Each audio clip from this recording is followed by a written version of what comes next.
Россия потеряла территории с населением в 56 миллионов человек. Западная часть Беларуси, Гродненская часть Виленской губернии отходили к Германской империи. Часть территорий к Литве, 10 уездов Гродненской, Могилевской и Минской губерний к Украине. Центральная часть, некоторые уезды Минской, Витебской и Могилевской губерний под оккупацией. Войска Кайзера оставались на нашей территории, пока правительство Ленина не выплатит все репарации.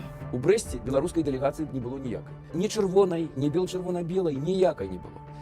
А українська була, і територіальні претензії на Білоруське Полісся Українська Народна Республіка виказувала.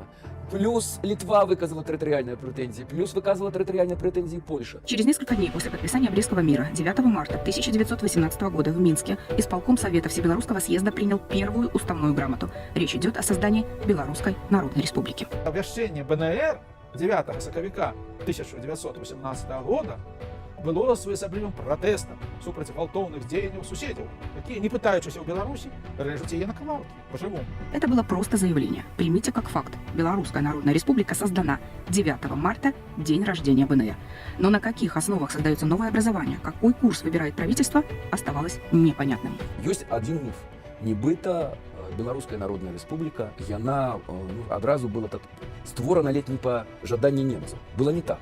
Рэч у тым, што немцы не збіраліся на той тэрыторыі, якую яны акупавалі, ствараць ніякіх незалежных дзяржаў. Исполком Совета Всебелорусского съезда переименован в Раду Белорусской Народной Республики. 25 марта 1918 года объявляют о независимости БНР. Принимают соответствующую декларацию, так называемую Третью уставную грамоту. Як прымалася трэцяя уставная грамота? Чаму яна прымалася?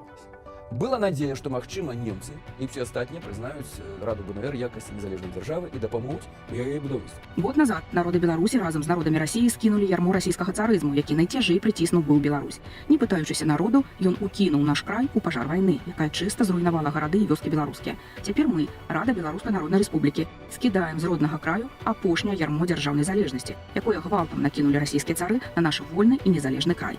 Ад гэтага часу Беларуская Народная Рэспубліка абвяшчаецца незалежнай і вольнай дзяржавай.